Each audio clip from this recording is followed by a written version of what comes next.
I'm Jennifer Della Quadri, and this is Subtle Shifts, the podcast where you'll learn how to transform your life from the inside out, one small, meaningful shift at a time. Let's dive in. Welcome back to the podcast. If you've been in the self-development world for a while, you are probably familiar with the term shadow work. I know I heard about it a long time ago, but I've never talked about it on this podcast. And that's because I don't consider myself to be an expert at it, which is why I brought on Dr. Michael Simmons to talk about it. Dr. Mike, aka Shadow Mike, shares all of his expertise and knowledge about what shadow work is, how to integrate it into your life, and how to use it to really gain a deeper sense of self-awareness and personal growth so that you can unveil your life purpose into the world. Really embracing your shadow, according to Mike and in our conversation, is the most generous and courageous thing you can do. So in this conversation, we talk about what it means, how to dive in, and how to ultimately bring your truest gifts into the world with your shadow and your light working together in tandem. I highly recommend listening to this episode. It is really going to change the way that you think about your shadow side so that you can move forward with a lot more purpose in your life. So without further ado, let's dive into the conversation.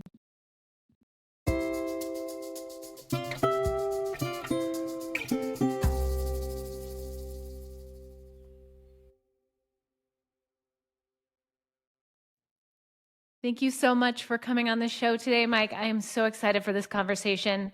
And this is a topic I've wanted to talk about for a really long time. And I met you and I was like, I need to have him on my podcast. So can you just take a moment to introduce yourself to my audience, who you are, who you help, and all of the fun things like that? Yes, Jennifer, thank you for having me. I remember when we first met and we were meeting in front of a mutual friend and she was just like, oh, two of my favorite people. And I was like, there's something here. We are connected, and I'm so glad you've already helped me with my own business side of things. So you're such a gift. Thanks for having me. My name is Mike Simmons. I am a shadow work coach. I think of myself as a soul initiator, someone who helps people pass through various thresholds in their lives. And those thresholds can be terrifying. They can be also really exciting, but because they're exciting, they're terrifying. And I love walking with people through that journey. And when we get to do that, they get to experience a whole new level of life. And that's shadow work is so essential because you essentially have to interact with the parts of yourself that you would rather avoid. And that's what we do. It's really courageous work that you're doing, and how incredible that you're able to hold space for people through that process. It's a true gift that you are giving. And even just as my audience will notice on our conversation, the energy that you emit is very safe and calming. And so truly a gift. And so for my audience, I'm going to assume that shadow work is a new concept. Maybe you've heard of it, maybe you've heard it in passing, but you might be listening and going, what does that mean? So I'd really like to start there. If you wouldn't mind just describing, what does shadow work mean? Yeah. Would it be okay with you, Jennifer, actually, if I share a poem first? Yeah, absolutely. Okay, great. So this poem is by David Wagner, and it's called Lost. And he wrote this as he engaged with Native peoples in the Pacific Northwest, as he observed their rites of passage and initiations. And so I'm going to read this poem, and as you listen, I just want you to feel into it.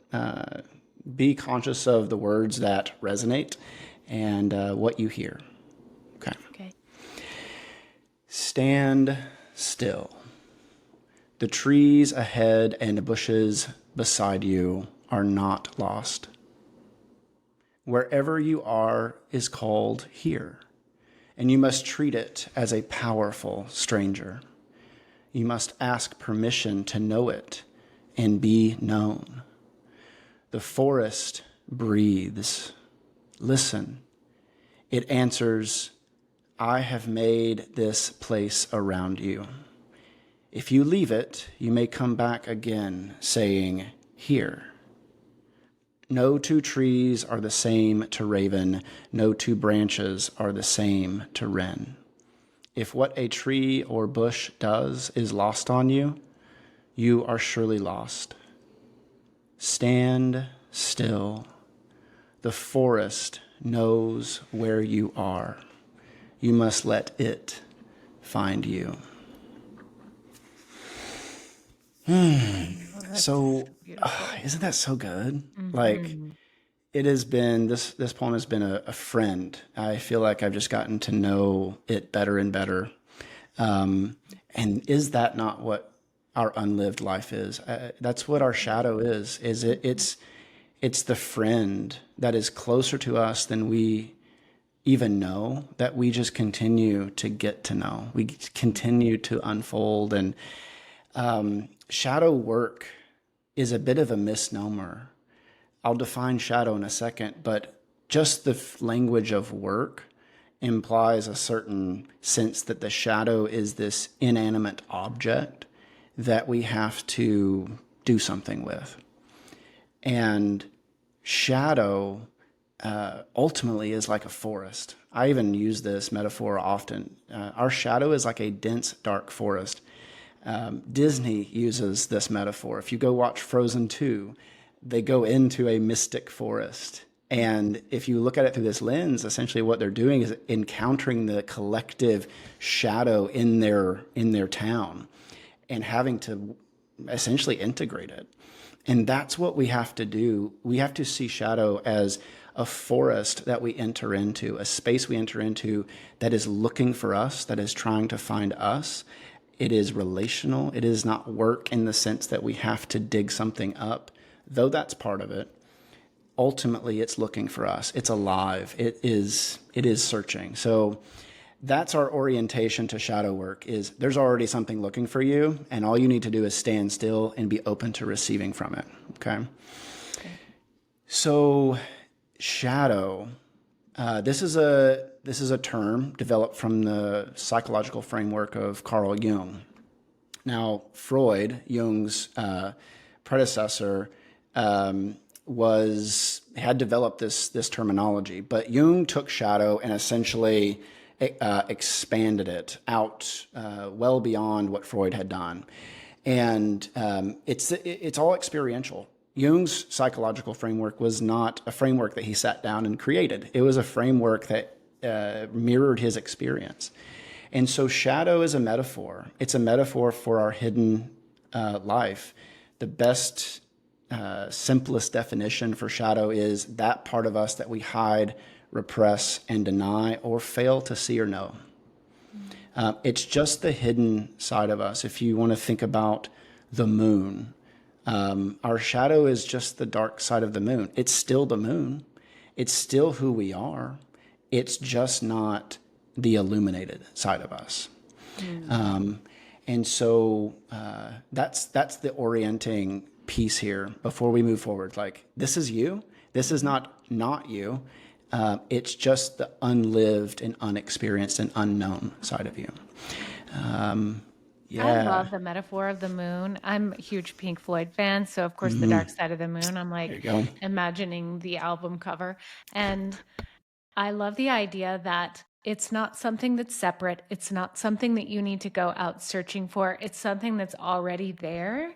And also the way you describe it, it sounds very comforting, like to welcome it in versus to be like, okay, there's some really bad shit that's going on. I need to go Yeah. dig it up and I need to talk about it and feel like crap. Mhm. But the way you're describing it is like it's a loving part of you, an Yeah. essential part of you that makes you whole. Yeah. Yeah.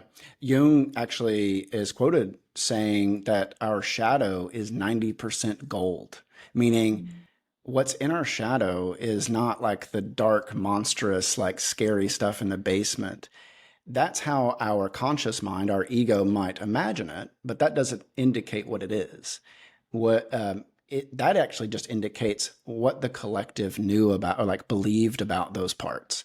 So, this is why gold gets buried to protect it, right? Mhm.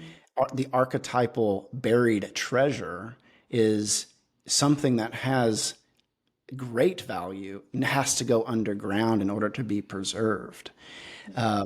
So you want to think about shadow as, I mean, when you get into purpose, your calling, I mean, your shadow holds so much of that because those are the things that likely started to bud when you were a child and they got cut out. They were threatening to the status quo. They were threatening to, how little boys should be, how little girls should be, and therefore they had to go into the shadow. Now, here's the beautiful thing, and this is the gift of the shadow, is that it doesn't get rid of those things, right? If that part of you got squashed or bullied or, cut down, it went into shadow in order to like be protected and preserved. And so our shadow functions in some ways like a bag. Robert Bly, who's a mythopoetic, forerunner, he would say he called the shadow the long bag we drag behind us. And the first half of life, so much of us goes into that bag. And if you have ever been in a situation where you've needed a bag is a gift. If you have 15 grocery items that you're carrying loose leaf out of the grocery store, oh, what a gift a bag can be. So seeing it as oh my gosh, thank you. Thank you for holding these parts of me that didn't just get obliterated and fly off into the ether. They're still here. Now I have a way to access them and to hold them. Yeah. And then the point of shadow work is also not to take the bag and dump it upside down like you would at Halloween. Let's spread all the candy out and see what all's there. No, shadow work is about, that's an essential part of me. I want to pull that, and that's a huge core part of how I want to show up in the world. It also might look like simply building a relationship with something that can't really be lived out simply because it's not like a core guiding part of you, and also like it's something that's more private. It doesn't mean you take that thing out of the bag and now it becomes the face you wear in the world. It's about being able to navigate, say, anger, right? You want to have a relationship with your anger because that's how you're going to have boundaries. That's how you're going to know what you want and what you don't want. Shadow work doesn't mean you take the anger out and be like, okay, now I need to be an angry person. I need to, meet the world with that kind of intensity. It's about having a relationship with what's in the bag.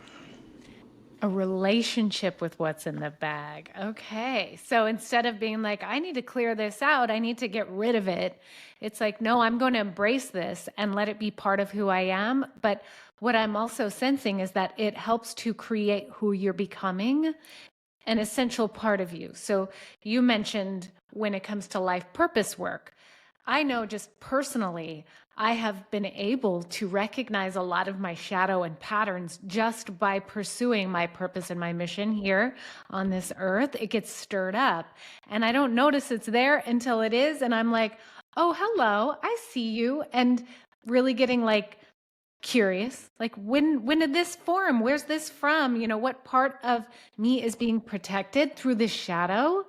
And also being in a space where you feel safe enough to actually even acknowledge it and look at it, which I can imagine when you're working with your clients, you're holding the space for them to be able to witness that shadow, but also embracing it lovingly versus judging it. Yeah. Yeah. We have to start. And that's even why I'm illuminating so much of the goodness and the gold in shadow here, because there is a base assumption that, it's what isn't good about us, because that's how it got there, is because the messaging was, this is not good. So like by valuing it, it's so like counterintuitive that it jars the psyche to be like, oh, I need to look at that again. That thing that I thought was, this is Joseph Campbell. He says, what I thought was an abomination was actually a god. what I thought was essentially evil was actually like the very presence of the divine.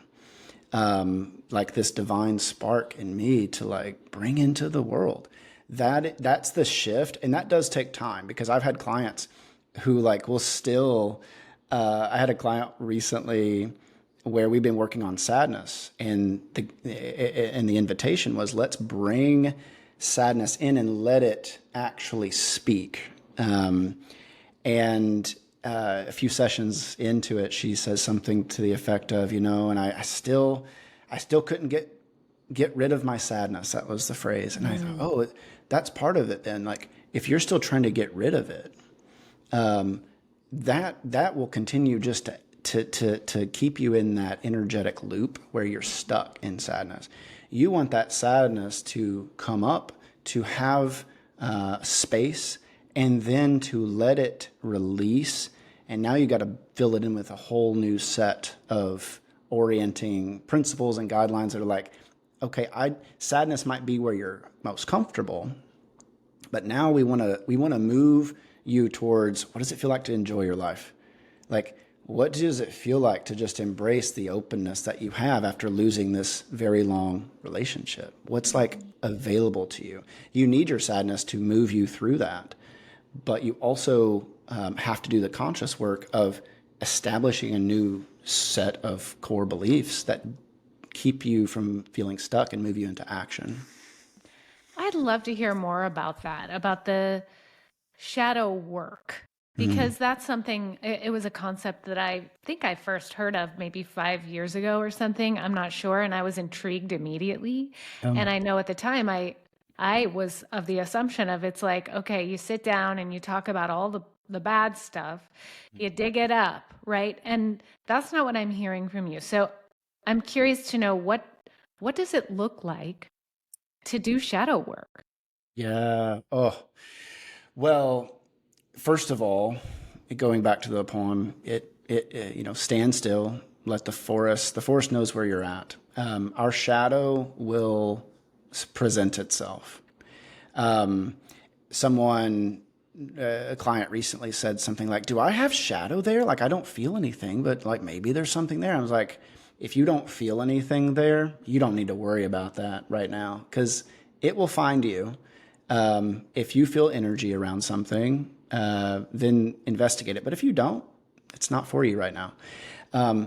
Shadow work starts when there is some sort of unmovable energetic charge in your life.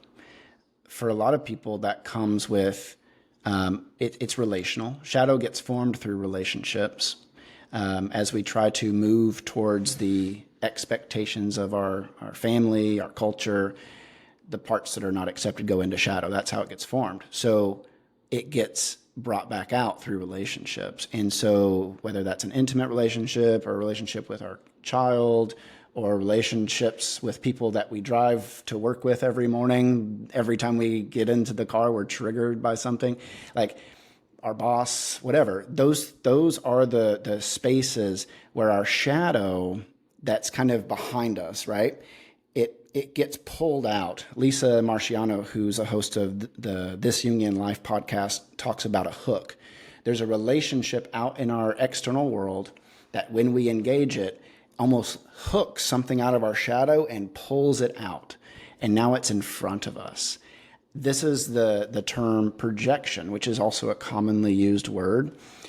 Think about you're in a movie. They don't do projector screens anymore. It's all digital. But like if you think about a projector screen, it's got the film, and that film is going through a mechanism behind you in order to be placed onto a screen so that you can see it. And when that happens, it's a gift because when you go to the movie, if you see the movie on the screen, you can understand the plot, you can understand the character development, you understand the story. But if you go up into the booth and pull out the film and try to understand all of that by just looking at all of the frames, you're not going to know anything about what's there. So shadow does the same thing. We project out from our unconscious onto the external world to relate to that which we haven't related to. that will oftentimes come in the form of someone that we really, really, really don't want to be around. We have massive triggers. Um, it could be that they talk too much. It could be that they seem angry. Or it could be they seem like fake and almost too nice. Now, these could be true statements about those people. That could be objectively true at some level. However, what matters is the charge you experience. If you experience a charge around someone that feels like repulsive, get curious. Yeah. What is it about them that I cannot stand in myself?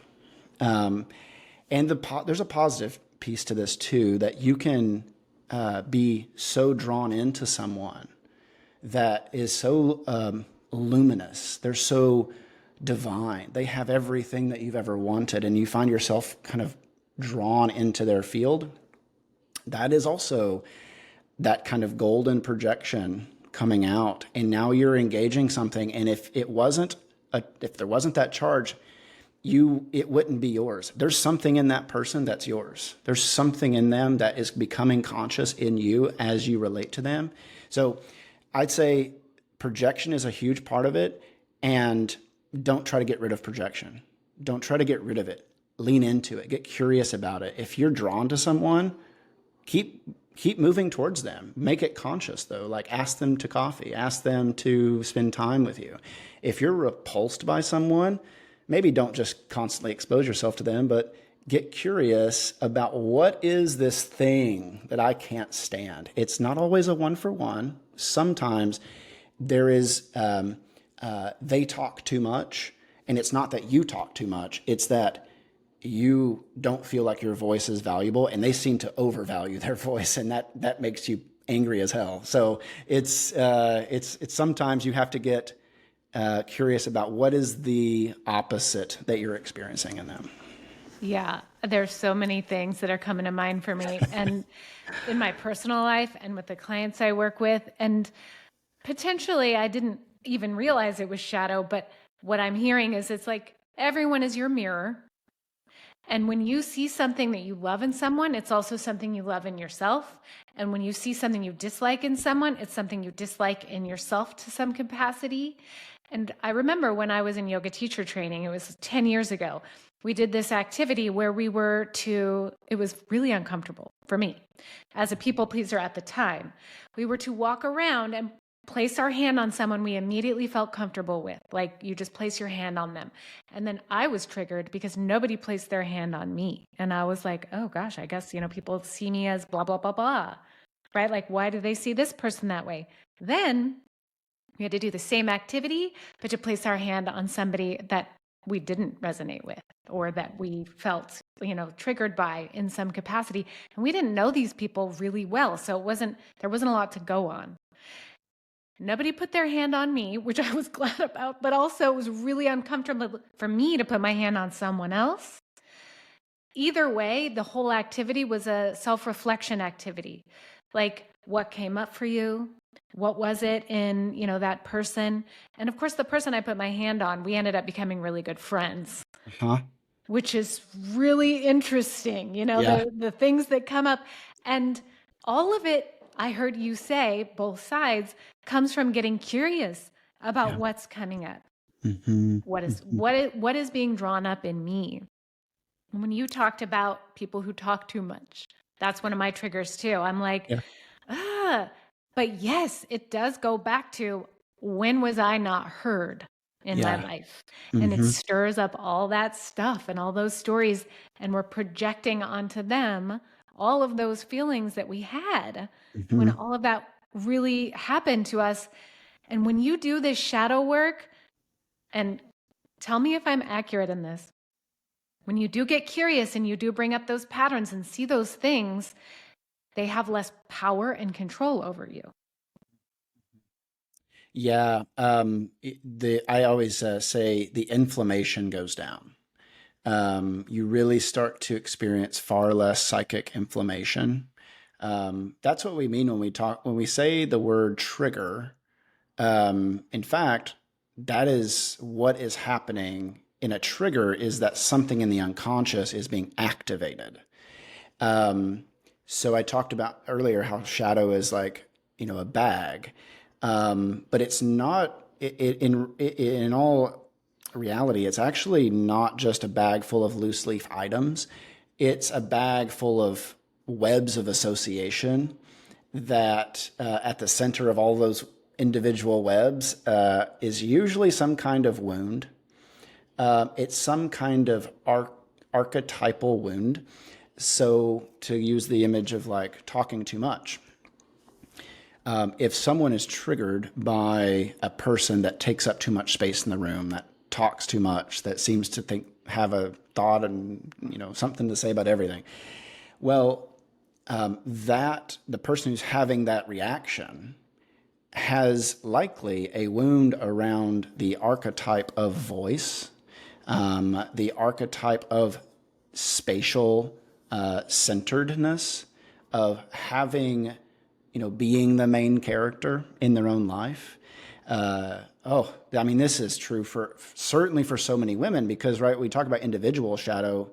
That doesn't happen outside of a collective shadow. And the collective shadow is not super cool with women having a Right. voice.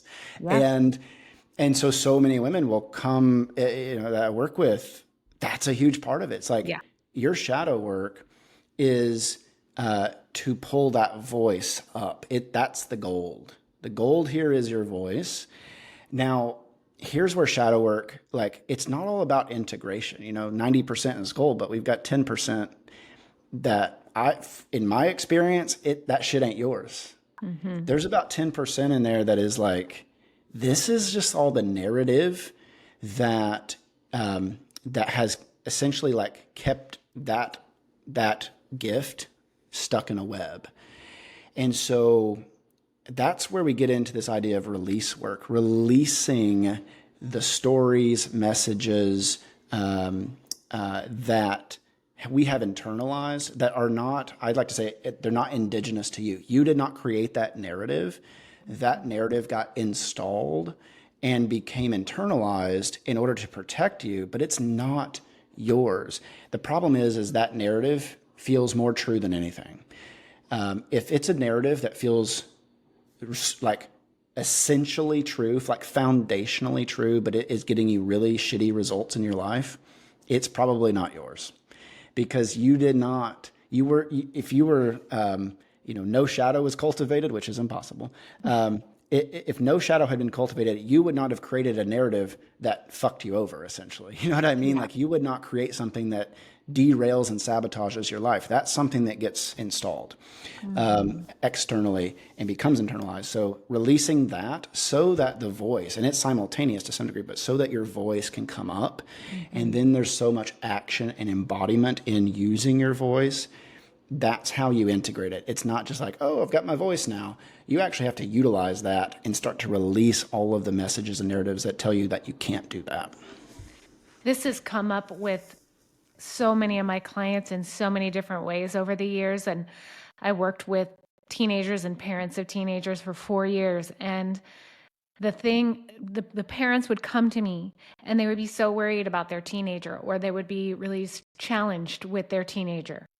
And so many of the conversations, through curiosity, it would get to the bottom of like, what is it about this behavior that's really bothering you?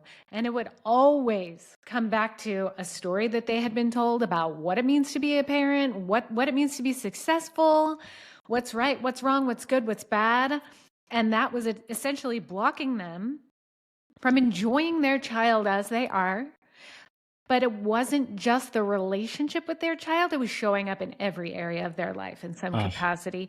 And so that's why I evolved as a coach. I'm like, yes, this is sacred work I'm doing. And there's so much more that I'd love to get into with my clients. But it does show up so much when you become a parent. I know you're a parent too. And it's like, my child is bringing up all of this shadow for me. I didn't even know was there. It's like they are given to me so that I can elevate my consciousness, should I choose to do so. my no, like, I mean, as you're talking there, like, I feel my heart Like I feel energy in my heart and in my eyes. There's something because there is, in my experience, there's very few relationships that will bring your shadow right to the surface. There's no hiding. Yeah. There's no hiding. And Robert Johnson, who's one of my favorite authors in the Jungian spirituality space, I forget the name of the book, but it's something like "Living Your Unlived Life" is the main title. But essentially, he says in there that as parents, when we don't integrate our shadow, we force our children to live it out. Yes. Yeah, and I mean, we don't have to say more because you know exactly what I mean when I say that. Because it's like you force them to live it out either by replicating it in almost the same manner, Hmm. or by having to react against it in the Hmm. opposite direction. And then that child that is now a parent is doing the opposite thing, but also creating the same situation in their Yeah. kids. It's like my mom grew up in a house that was really strict, and I remember as a kid she would always say like, my parents are really strict, I don't want to do that. And she almost created nothing. Like it was like, we're not going to have any rules or any boundaries. So I was eating cheesecake bites, at 10 a.m. in the morning, and Hmm. like playing video games for however long I wanted. Like there was no structure. So guess what I had to do? I had to create all the structure myself. Hmm. I had to become my own parent because like she swung the pendulum so far because she did not integrate the opposite that she experienced. So the only way to, she was essentially surviving her childhood all the way through her motherhood. And that forced me to now, okay, now the buck is here. It's with me now. I've got to sort out this dichotomy of space and structure, and what that means in the context of a loving parental to parent to child relationship. It is essential work for parents to do this. You're not going to prevent shadow from being cultivated. In fact, shadow is like an organ in the body. You need it. You need a shadow. But having relationship with that other half, that's what we as parents get to do, is create relationship in the home, in our family structure, that allow our kids to have relationship with their hidden self, if that makes sense. And what a great model a parent is being when they're able to get really curious about the things that are being stirred up. And when parents would come to me, they would have this like, I'm not doing a good enough job. I'm not a good parent because XYZ. And I would be like, listen, you are on a call with me. No one who is not a good parent would be on a call with somebody trying to get support. Yes. Yeah. Right. And Hmm. that's the same goes for anything in life. When you recognize that something in your life is less than optimal, or that you're not showing up in a way you want to show up, and perhaps there's some shame around it or guilt, and you reach out to someone and say, listen, I don't want to do this on my own, that immediately shifts the gear to, okay, I'm ready to jump in. I'm ready to stop letting these patterns sabotage me, because I want to live my best life. And also, I know probably the same for the clients that work with you. I want to make a positive impact on everybody I come in contact with, especially the people I love the most, like my Yeah. kids and my family. Hmm. So, Hmm. in essence, like in conclusion here, and what I'm saying is that doing shadow work and being curious and really being able to look at yourself and see the light and the darker sides is the most generous thing that you can do as a human being.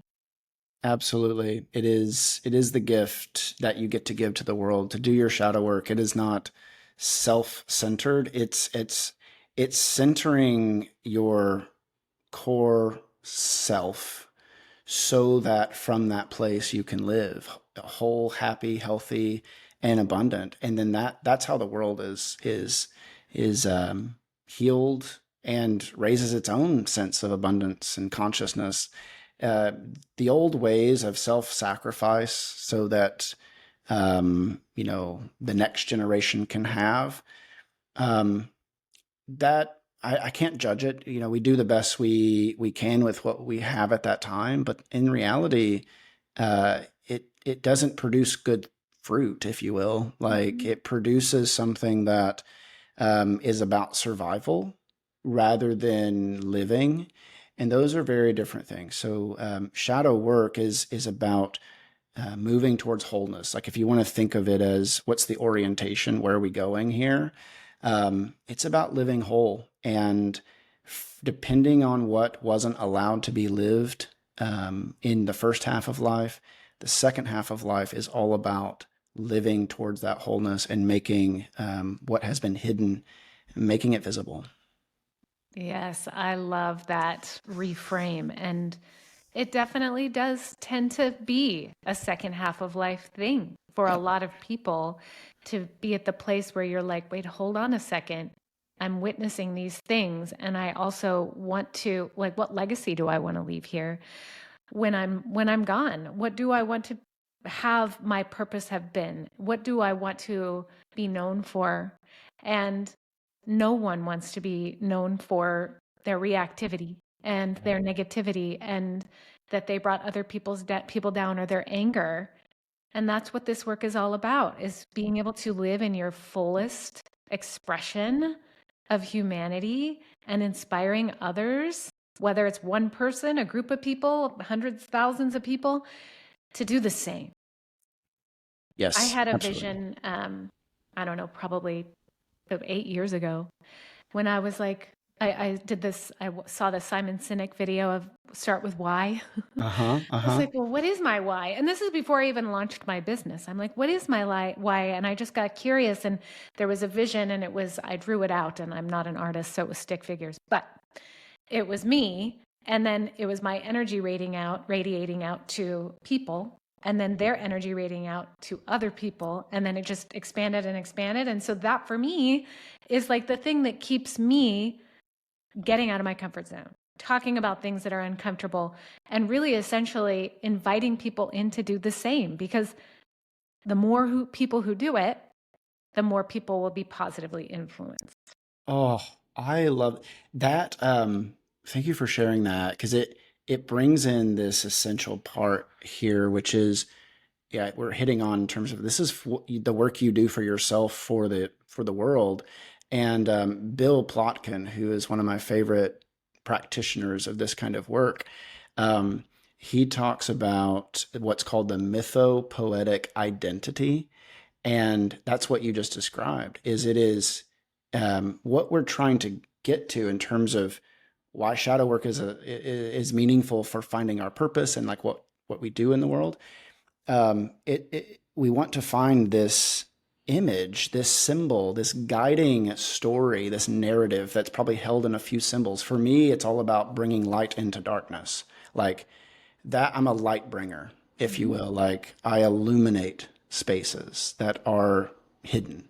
Um, Finding that sense of mythopoetic identity is how we not only will experience the most abundance for ourselves, because like we'll get to drink of that river, but that river is something we're also cultivating and allowing to flow. Because we're not just isolated. And this is where people oftentimes have this misconception that it's selfish to do this kind of work, or it's like, oh, I don't want to do too much of that because I don't want to focus too much on myself. Like, listen, the best thing you can do is invest in your own healing and growth, because like that's where you're going to live your best life, and that's how the people around you are going to be able to live their best life. There's nothing more important. The highest ROI, as one of our colleagues says, the highest ROI is in yourself.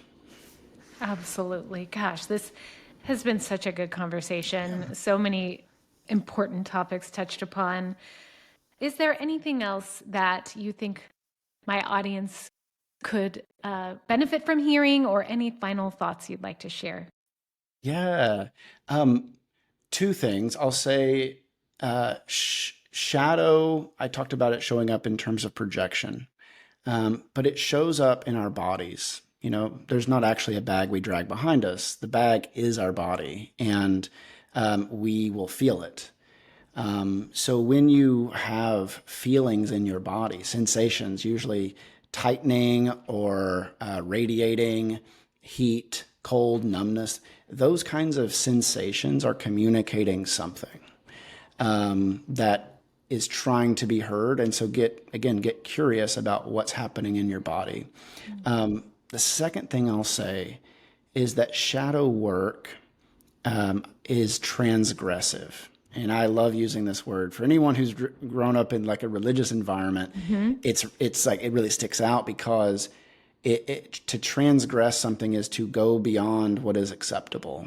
And it kind of puts you in a place where you feel like, oh, I might be in danger. Shadow work inherently puts you in places that feel unsafe because what you've always done is actually what has felt safe. You're just moving into a place that feels unsafe, but is actually far more your home than what you've been doing. In order to do that transgressive work, you need a guide. You just need a guide. I need a guide. I would not be where I'm at without multiple guides. You wouldn't be where you're at without multiple guides. And so if you're listening to this and there is something in you that's like, I don't even know what it is, but I have a reaction right now, lean into that because there is something there for you that is going to pull forward the life that you keep wanting but never actually having. We're going to completely raise the floor to where you're no longer reaching for the cookie jar. You're standing where the cookie jars are and there's abundance, because that's what shadow work is. It's about bringing you into that sense of abundance that has just been either out of reach or it's been buried. We're going to learn to live with it, learn to live with like all the cookie jars. That's where true abundance is. So incredible, such incredible insights. Mike, thank you so much for coming on. And if you wouldn't mind just sharing where my audience can find you, follow you, and learn more. Yeah. So you can find me at shadowmike.com. And on there are all of my socials. I've got a YouTube channel, a Substack, and then I write for another column. And all of my work is essentially around this topic. Shadow Mike was kind of an organic name that came out of a number of people just calling me that, and then it stuck, and now everyone calls me Shadow Mike. And I was like, I think there's something there. It's super playful, which is part of my shadow work. But shadowmike.com, and go and engage my YouTube channel in particular, because there you'll find all of my podcast audio and video. And there's a number of different playlists that connect to teaching, to guided meditations, to just thoughtful podcast interviews and episodes. That's the space. And then the work I do is I journey with people. I see shadow work as a journey. I don't really want to be with people indefinitely because I want to initiate people. I'm a soul initiator. I want to initiate you through a particular point in your life. So I do 3-month journeys with people into their shadow, and I'm your guide. We'll have sessions. You'll have access to communication between sessions. That's the work I do. So if you want to find out more information, just go to shadowmike.com. Fabulous. Thank you so much for coming in and sharing your wisdom. It's been a pleasure talking to you today. What a gift. Thank you so much, Jennifer. Thank you for joining me. If you're ready to take the next step in transforming your life, be sure to subscribe so you'll never miss an episode. And if something resonated with you today, I'd love to hear about it. Share your thoughts, tag me on social media, or leave a review to help others find the podcast. Remember, the smallest shifts can create the biggest transformations. I look forward to hearing from you.